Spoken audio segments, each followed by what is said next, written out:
والصلاة والسلام على رسول الله أما بعد فأعوذ بالله السميع العليم من الشيطان الرجيم من همزه ونفخه ونفثه بسم الله الرحمن الرحيم۔ آج ہم نے الحمدللہ 7واں پارہ پڑھا ہے۔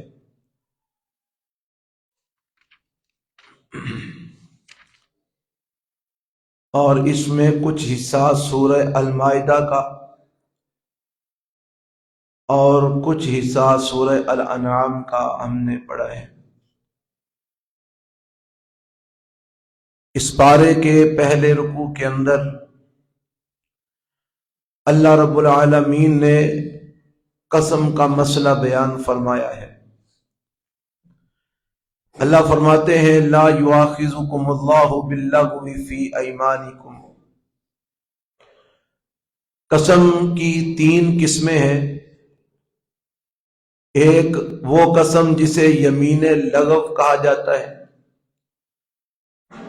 ایک وہ قسم جسے یمین غموس کہا جاتا ہے، اور ایک وہ قسم جسے یمین منعقدہ کہا جاتا ہے۔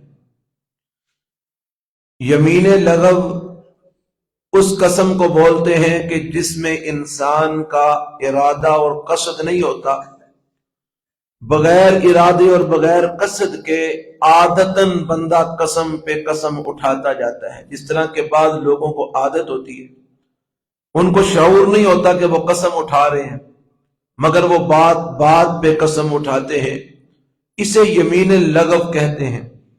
اور چونکہ اس میں بندے کا ارادہ نہیں ہوتا، قصد نہیں ہوتا، اور عادت کے طور پہ لاشعوری طور پہ وہ قسم پہ قسم اٹھاتا جاتا ہے، تو اس قسم کو یمین لغو بولتے ہیں۔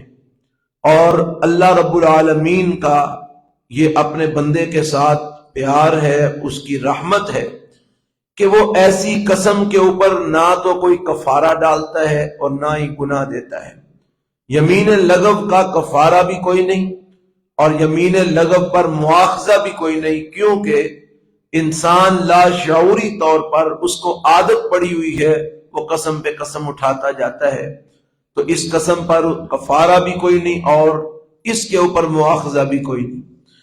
دوسری قسم کی وہ ہے یمین غموس۔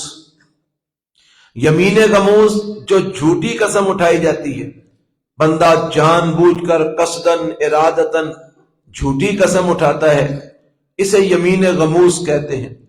اور یمین غموس کے اوپر اللہ رب العالمین کی طرف سے وعید ہے۔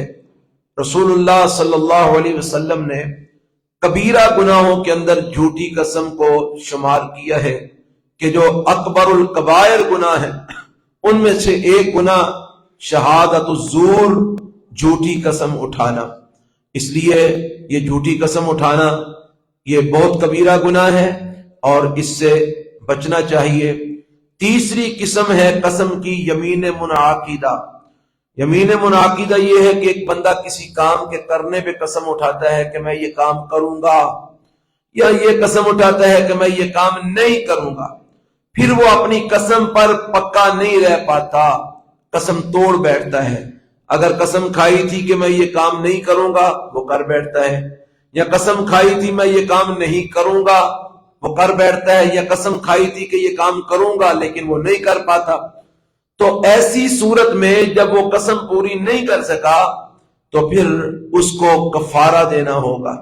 اب کفارہ کتنا ہے قسم کا؟ کفارہ یہ ہے، اللہ تعالیٰ نے بیان کیا کہ عشرۃ مساکین من اوسط ما تطعمون اہلیکم، کہ جو تم اپنے گھر میں کھانا کھاتے ہو اپنے اہل و عیال کو کھلاتے ہو، اسی طرح کا 10 مسکینوں کو کھانا کھلا دو۔ او کسوتہم، اگر کھانا نہیں کھلانا چاہتے تو 10 مسکینوں کو کپڑے لے دو، درمیانے درجے کے، جس طرح کے خود پہنتے ہو اس طرح کے ان کو کپڑے لے دو۔ اور اگر یہ دونوں کام نہیں کرنا چاہتے تو پھر تیسرا ہے تحریر رقبہ، ایک غلام آزاد کرو۔ اور اگر غلام بھی نہیں آزاد کر سکتے، یا آج کل غلام ملتے نہیں ہیں، تو پھر اس صورت میں یہ ہے فَمَن لَّمْ يَجِدْ فَصِيَامُ ثَلَاثَةِ أَيَّامٍ، اگر یہ بھی کام نہیں کرنا تو پھر 3 دن کے روزے رکھنے ہیں، اور یہ 3 دن کے روزے لگاتار رکھنے ہیں۔ تو یہ کفارہ ہے قسم کا۔ اگر ایک بندہ ایک قسم اٹھاتا ہے پھر اس قسم کو پورا نہیں کر پاتا تو پھر اس کو اس کا کفارہ دینا چاہیے۔ اور یہ بات یاد رہے، جو کفارہ قسم کا ہے وہی کفارہ نظر کا ہے۔ اگر ایک بندے نے ایک منت مانی ہے لیکن اس کو پورا نہیں کر سکا تو اب اس کو اس کا کفارہ دینا پڑے گا، اور اس کا بھی کفارہ وہی ہے جو قسم کا کفارہ ہے۔ اور اگر قسم کھائی ہے لیکن اس کو پورا نہیں کر پایا تو ایسی صورت میں بھی اس کو کفارہ دینا پڑے گا، اور اس کا کفارہ وہی ہے جو نظر کا کفارہ ہے۔ اور ان دونوں کا کفارہ یہ ہے کہ 10 مسکینوں کو کھانا کھلائے جس طرح کا اپنے گھر میں کھاتا کھلاتا ہے، یا 10 مسکینوں کو کپڑے لے دے جس طرح کے خود پہنتے ہیں، یا پھر ایک غلام آزاد کریں، اور اگر یہ تینوں کام نہیں کر سکتے تو پھر 3 دن کے مسلسل روزے رکھ لیں۔ یہ ہے قسم کا کفارہ۔ اور اگر ایک بندہ قسم بھی پوری نہیں کرتا، کفارہ بھی نہیں دیتا، تو پھر وہ مجرم ہے، پھر وہ اللہ کے ہاں گناہ گار ہوگا۔ تو اس لیے ان باتوں کا خیال رکھنا چاہیے۔ ہمارے معاشرے میں عام طور پہ اس چیز کا بہت سے لوگوں کو پتہ ہی کوئی نہیں ہے، شاید چند ایک لوگ ہوں گے جن کو اس بات کا کوئی احساس ہوگا کہ اگر ہم قسم اٹھاتے ہیں پوری نہیں کرتے تو پھر اس کا کفارہ پڑے گا، وگرنہ زیادہ تر لوگوں کو پتہ ہی نہیں ہے۔ ادھر سے قسم کھائی، پوری ہوئی نہ ہوئی، اللہ خیر صلی اللہ۔ اور پھر جھوٹی قسمیں بھی بہت زیادہ ہمارے معاشرے میں اٹھائی جاتی ہیں، جبکہ ضرورت ہے اس بات کی کہ ہم ان باتوں کو سمجھیں کہ جھوٹی قسم اٹھانا کبیرہ گناہ ہے، اکبر الکبائر گناہوں میں سے ہے، اور قسم اٹھا کے پھر اس کام کو پورا نہ کرنا، قسم کو پورا نہ کرنا، یہ ایسی صورت میں کفارہ پڑے گا۔ اور کفارہ یہ بیان کر دیا گیا ہے 10 مسکینوں کو کھانا کھلانا، یا 10 مسکینوں کو لباس مہیا کرنا، یا ایک غلام آزاد کرنا، یا پھر 3 دن کے روزے رکھنا۔ اس پہلے رکوع کے اندر ہی اللہ رب العالمین نے جو ہے نا وہ، بلکہ دوسرے رکوع میں پہلے صفحے کے اندر اللہ رب العالمین نے شراب کی حرمت کا مسئلہ بیان فرمایا ہے۔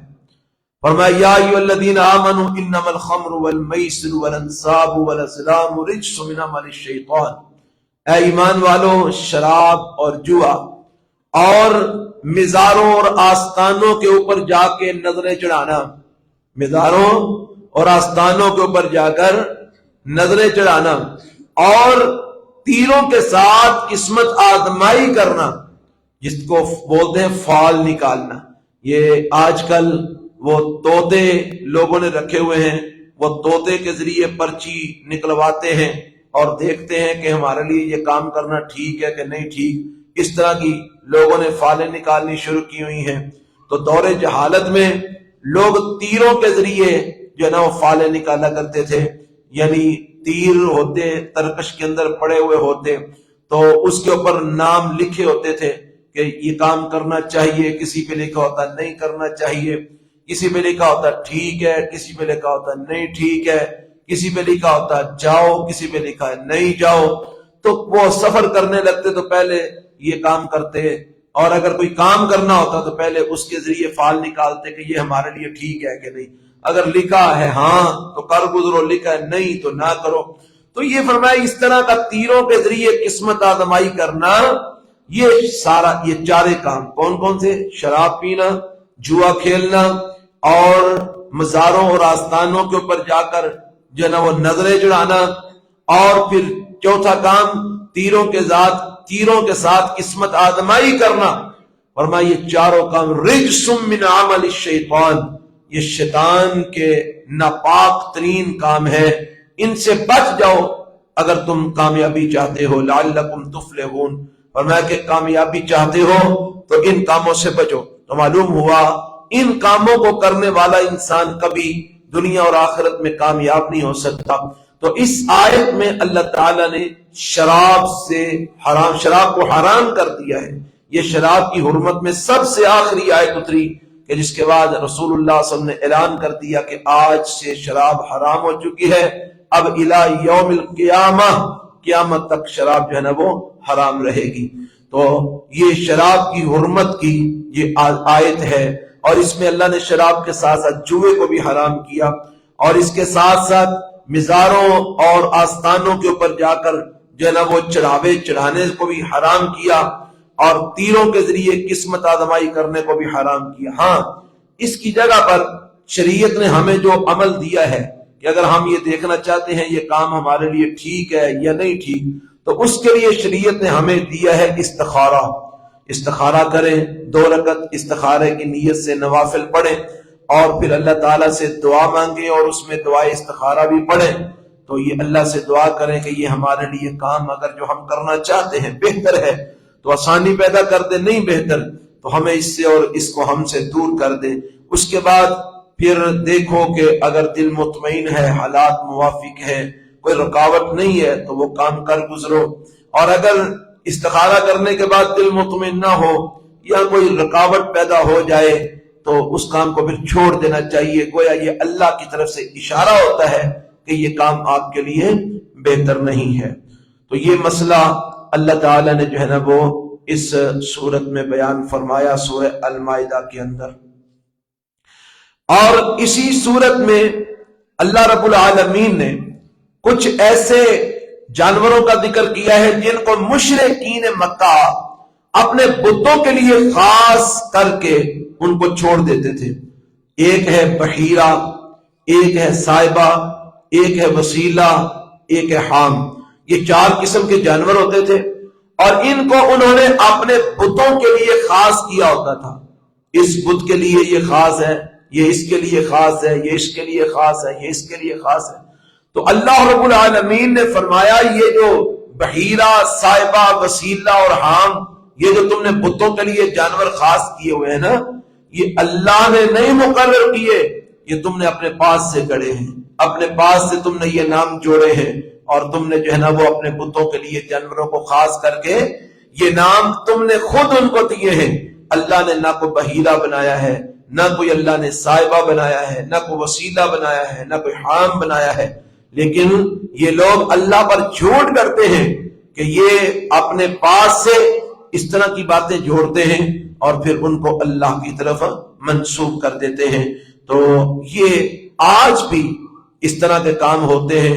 آج بھی کئی لوگ اپنے پیروں کے ناموں پر کئی جانوروں کو خاص کر دیتے ہیں، کوئی کسی ولی کے نام پر جانور کو خاص کر دیتا ہے، لیکن یاد رکھیے کہ کوئی بھی جانور اگر ذبح کیا جا سکتا ہے تو صرف اور صرف اللہ کے نام پہ ذبح کیا جا سکتا ہے۔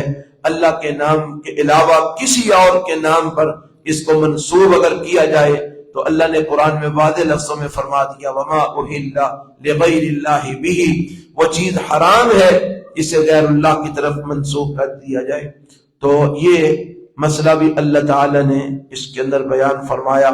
پھر اس کے بعد حضرت عیسیٰ علیہ السلام کا تذکرہ ہے اس سورت کے آخر میں کہ اللہ رب العالمین نے عیسیٰ علیہ السلام کے حواریوں کا ایک واقعہ بیان کیا ہے کہ حواریوں سے مراد عیسیٰ علیہ السلام کے جو پیروکار تھے، عیسیٰ علیہ السلام کو جو ماننے والے ان کے خاص ساتھی تھے، صحابی کس طرح ہوتے ہیں۔ انہوں نے ایک دن مطالبہ کیا عیسیٰ علیہ السلام سے کہ کیا آپ کا رب یہ طاقت رکھتا ہے کہ ہمارے اوپر آسمان سے پکا پکایا کھانا نازل فرمائے؟ حضرت عیسیٰ علیہ السلام نے کہا اس طرح کے مطالبے نہ کرو، کہ ایسے مطالبے کرنے سے اللہ تعالیٰ ناراض ہو سکتا ہے اور اللہ کا عذاب آ سکتا ہے۔ وہ کہنے لگے جی نہیں، ہم نے صرف یہ مطالبہ اس لیے کیا ہے کہ اگر ایسا ہو جائے تو یہ ہمارے دلوں کے اطمینان کا باعث بنے گا، ہمارے دل مزید ایمان پر مضبوط ہو جائیں گے، اور اس لیے بھی کہ یہ پھر ہم اس دن کو اپنی عید کا دن مقرر کر لیں گے، خوشی کا دن اس کو بنا لیں گے۔ تو آپ اللہ تعالیٰ سے دعا کریں اگر ایسا ہو سکتا ہے تو آپ ہمیں یہ نشانی دکھائیں۔ حضرت عیسیٰ علیہ السلام نے اللہ تعالیٰ سے دعا کی تو اللہ رب العالمین نے فرمایا کہ عیسیٰ ہاں میں دسترخوان پکا پکایا آسمان سے اتاروں گا، لیکن ان کو یہ بتا دو کہ اس کے بعد اگر کوئی ایمان نہ لایا تو پھر میں عذاب ایسا دوں گا جو میں نے کبھی کسی کو عذاب نہیں دیا ہوگا۔ تو یہ اللہ رب العالمین کا قانون ہے، جب کسی قوم پر اس کے مطالبے پر نشانی اللہ کوئی دیتے ہیں تو اس نشانی کو پھر جب لوگ نہیں مانتے تو اللہ رب العالمین بھی سخت ترین عذاب جو ہے نا وہ ان پہ نازل فرماتے ہیں۔ اور پھر ایسا ہوا، اللہ تعالیٰ نے آسمان سے پکا پکایا دسترخوان اتارا، اس کے اوپر کھانا پکا ہوا ہوتا تھا، وہ پکا پکایا کھانا آتا اور یہ لوگ کھاتے، اور یہ ایک دفعہ نہیں کئی مرتبہ اللہ تعالیٰ نے جو ہے نا وہ اس کو نازل فرمایا۔ تو یہ اللہ نے بطور نشانی کے عیسیٰ علیہ السلام کے حواریوں پر یہ پکا پکایا دسترخوان نازل فرمایا۔ پھر اسی میں اللہ تعالیٰ نے اس بات کا ذکر کیا ہے کہ قیامت کا دن ہوگا، اللہ تعالیٰ عیسیٰ علیہ السلام کو اپنے سامنے کھڑا کر لیں گے، اور کھڑا کر کے اللہ فرمائیں گے اے عیسیٰ مجھے بتاؤ اَأَنْتَ قُلْتَ لِلنَّاسِ اتَّخِذُونِي وَأُمِّيَ إِلَٰهَيْنِ مِن دُونِ اللَّهِ، یہ جو تیرے نام پر لوگ شرک کیا کرتے تھے، تجھے تیری ماں کو پوجا کرتے تھے جس طرح کہ آج پوجا ہو رہی ہے، عیسیٰ علیہ السلام کا بت بنا کے گرجا گھروں میں رکھا گیا ہے، لوگ اس کے سامنے جھکتے ہیں، عیسائی لوگ اس کی عبادت کرتے ہیں یا جو بھی ان کا طریقہ کار ہے۔ ایسے ہی بی بی مریم علیہ السلام کا بھی بت بنا کے تو وہ بھی جو ہے نا وہ گرجا گھروں میں رکھا گیا ہے، رکھا جاتا ہے، اور پھر اس کے سامنے بھی لوگ آ کے جھکتے ہیں۔ اور حضرت عیسیٰ علیہ السلام کو کبھی خدا کہا جاتا ہے، کبھی ابن اللہ کہا جاتا ہے، تو کبھی تین خداؤں کا عقیدہ۔ تو حضرت عیسیٰ علیہ السلام سے اللہ پوچھیں گے یہ جو تیرے نام پہ لوگ شرک کرتے تھے تو بتاؤ ذرا اَأَنْتَ قُلْتَ لِلنَّاسِ، کیا تو لوگوں کو کہہ کے آیا تھا کہ مجھے اور میری ماں کو خدا بنا لینا؟ تو اللہ جس وقت سوال کریں گے تو عیسیٰ علیہ السلام پھر جواب دیں گے سبحانک ما یکون لی ان اقول ما لیس لی بحق، اللہ تو پاک ہے اور میں تو وہی بات جو ہے نا وہ کہتا ہوں جو حق ہے، حق کے علاوہ میں نے کوئی بات نہیں کہی، اگر میں نے کوئی ایسی بات کہی ہے تو اس کو جانتا ہے، لیکن یا اللہ تو گواہ ہے کہ میں نے ایسا کچھ لوگوں سے نہیں کہا، میں نے تو ان کو جب بھی دعوت دی تیری عبادت کی طرف بلایا، تیری طرف ہی میں نے ان کو دعوت دی، میں نے کبھی غیر اللہ کی طرف ان کو دعوت نہیں دی۔ تو یہ عیسیٰ علیہ السلام کو اللہ روز قیامت اپنے سامنے کھڑا کر کے جو سوال کریں گے، حضرات یہ بہت بڑا لمحہ فکریہ ہے کہ اللہ کا ایک برگزیدہ پیغمبر، رب کا ایک نبی ہے، تو اللہ تعالیٰ اس کو کھڑا کر کے پوچھ رہے ہیں بتاؤ یہ تیرے نام پہ شرک کیوں ہوتا رہا ہے؟ تو ذرا اندازہ کریں ہم لوگ جو کچھ کرتے ہیں تو کیا ہم سے اللہ نہیں پوچھیں گے؟ یا آج یہ جو پیر اپنی پوجا کرواتے ہیں اور بڑے بڑے مولوی اپنے سامنے لوگوں کو جھکاتے ہیں، کیا ان سے سوال نہیں ہوگا کہ بتاؤ تم جو ہے نا وہ یہ کیا کیا کرتے تھے؟ تم میرے سوا اپنے آگے لوگوں کو جھکاتے تھے، یا ولیوں کی پوجا کرنے کا ان کو کہتے تھے، پیروں کے آگے ان کے ماتھے جو ہے نا وہ جھکاتے تھے۔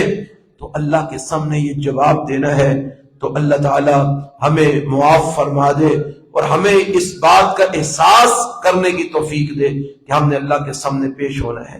اس کے بعد حضرت عیسیٰ علیہ السلام اللہ رب العالمین سے ایک درخواست کریں گے، ان تعذبہم فانہم عبادک وَإِن تَغْفِرْ لَهُمْ فَإِنَّكَ أَنْتَ الْعَزِيزُ الْحَكِيمُ، یا اللہ یہ جو لوگ ہیں نا یہ تیرے ہی بندے ہیں، اگر تو ان کو عذاب دے گا پھر بھی تیرے بندے ہیں، تو معاف کر دے تو تجھے پوچھنے والا کوئی نہیں، تو بڑا غفور الرحیم ہے۔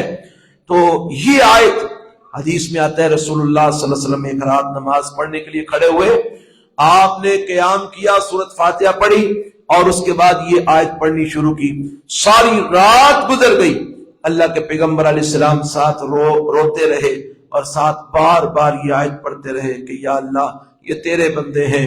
اگر یعنی اپنی امت کے بارے میں نبی کریم صلی اللہ علیہ وسلم اللہ سے کہہ رہے ہیں کہ یا اللہ یہ جو میرے امتی ہیں یہ تیرے بندے ہیں، اگر تو ان کو عذاب دے گا پھر بھی تیرے بندے ہیں، اگر تو ان کو معاف کر دے تجھے پوچھنے والا کوئی نہیں۔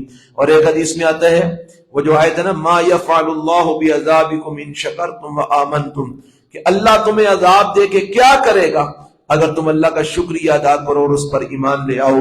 تو یہ بھی آیت اللہ کے نبی صلی اللہ علیہ وسلم پڑھتے رہے اور کتنی دیر اس کو آپ دہراتے رہے اور روتے رہے کہ اللہ تمہیں عذاب دے کے کیا کرے گا اگر تم اللہ کا شکریہ ادا کرو اور اللہ پر ایمان لے آؤ۔ تو حضرات یہ جو بات ہے کہ اللہ کے پیغمبر علیہ السلام اپنی امت کے لیے روتے رہے، دعائیں مانگتے رہے اور اللہ سے التجائیں کرتے رہے، تو آج امت کو بھی احساس کرنا چاہیے کہ اپنے پیغمبر کا پیروکار بننا چاہیے، ان کی اتباع کرنی چاہیے۔ اور پھر اس پارے میں آگے دوسری سورت شروع ہوتی ہے، سورہ الانعام۔ اس سورت میں اللہ تعالیٰ نے ایک عقیدے کی بات بیان فرمائی ہے، فرمایا وَإِن يَمْسَسْكَ اللَّهُ بِضُرٍّ فَلَا كَاشِفَ لَهُ إِلَّا هُوَ وَإِن يَمْسَسْكَ بِخَيْرٍ فَهُوَ عَلَى كُلِّ شَيْءٍ قَدِيرٌ۔ یہ وہ بات ہے جو آج جمعے میں بھی میں نے بیان کی تھی۔ اللہ فرماتے ہیں اے میرے پیغمبر جناب محمد صلی اللہ علیہ وسلم، اگر آپ کو اللہ کی طرف سے کوئی تکلیف آئے، فَلَا كَاشِفَ لَهُ، تو اللہ کے علاوہ اس تکلیف کو دور کوئی نہیں کر سکتا۔ وَإِن يَمْسَسْكَ بِخَيْرٍ، اور اگر اللہ کی طرف سے آپ کو خیر ملے تو کائنات ساری مل کر اس کو آپ سے روک نہیں سکتی۔ یعنی اگر اللہ کسی کو کچھ دینا چاہے ساری کائنات مل کے روک نہیں سکتی، اور اگر اللہ کسی سے روک دے تو ساری کائنات مل کے اس کو دے نہیں سکتی۔ یہ عقیدے کی بات ہے، یہ ہمیں سمجھنی چاہیے اور ہمیں اس کے مطابق اپنا عقیدہ بنانا چاہیے۔ اور پھر عقیدے کی بات یہ اللہ تعالیٰ نے اس پارے کے اندر دو جگہ پر بیان فرمائی ہے۔ وہ عقیدہ یہ اِنْدَهُ مَفَاتِحُ الْغَيْبِ، غیب کی چابی اللہ کے پاس ہے، اللہ کے علاوہ غیب کوئی نہیں جانتا۔ اور دوسری جگہ پر اللہ نے فرمایا کہ اے میرے پیغمبر جناب محمد صلی اللہ علیہ وسلم، آپ ان لوگوں سے کہہ دو میں تمہیں یہ نہیں کہتا کہ میرے پاس اللہ کے خزانے ہیں، اور نہ ہی میں غیب جانتا ہوں، اور نہ ہی میں تمہیں یہ کہتا ہوں کہ میں فرشتہ ہوں۔ میں تو اللہ کا بندہ اور اس کا رسول ہوں، میں تو پیروی کرتا ہوں اسی چیز کی جو میری طرف وحی کی جاتی ہے۔ تو یہ اللہ تعالیٰ نے بڑے واضح لفظوں میں اپنے اس قرآن کے اس پارے میں سورہ الانعام کے اندر بڑے واضح لفظوں میں بیان کر دیا ہے کہ لوگوں یاد رکھو غیب صرف اللہ جانتے ہیں، اللہ کے علاوہ کسی کو علم غیب نہیں ہے، اور غیب کی چابیاں صرف اللہ کے پاس ہیں۔ ہاں اگر ہمارے پیغمبر جناب محمد صلی اللہ علیہ وسلم کوئی غیب کی باتیں بتلاتے ہیں تو وہ اپنے پاس سے نہیں بتلاتے، بلکہ ان ہوا الا وحی یوحا، اللہ کی وحی کے ذریعے آپ بتلاتے ہیں۔ اللہ کی وحی کے ساتھ آپ لوگوں کو جو ہے نا وہ آنے والے وقت کی خبریں دیتے ہیں، غیب کی خبریں دیتے ہیں۔ اللہ بتلاتے ہیں تو نبی پاک آگے لوگوں کو بتلاتے ہیں، اگر اللہ نہ بتلائے تو رسول اللہ صلی اللہ علیہ وسلم بنفس ہی غیب نہیں جانتے۔ غیب جاننے والی ذات صرف اور صرف اللہ کی ہے۔ یہی عقیدہ قرآن کا ہے، اور یہی عقیدہ جناب محمد رسول اللہ صلی اللہ علیہ وسلم نے بھی دیا ہے۔ ایک حدیث میں ہے کہ اللہ کے نبی فرماتے ہیں لا ادری ما یفعل بی ولا بکم، کہ میں حالانکہ اللہ کا رسول ہوں، اس کے باوجود میں نہیں جانتا کہ کل میرے ساتھ کیا ہوگا اور تمہارے ساتھ کیا ہوگا۔ یعنی اللہ کے نبی نے بڑے واضح لفظوں میں فرمایا کہ باوجود اس کے کہ میں اللہ کا نبی ہوں، اللہ کا رسول ہوں، پھر بھی مجھے نہیں پتا کہ کل میرے ساتھ کیا ہونا ہے اور تمہارے ساتھ کیا ہونا ہے۔ یہ سب باتیں اللہ ہی جانتا ہے، اللہ کے علاوہ کوئی نہیں جانتا۔ یہ عقیدے کی بات ہے۔ اللہ ہمیں اس کو سمجھ کر اس کے مطابق اپنا عقیدہ بنانے کی توفیق عطا فرمائے۔ سبحانک اللہم و بحمدک، اشہد ان لا الہ الا انت، استغفرک و اتوب الیک۔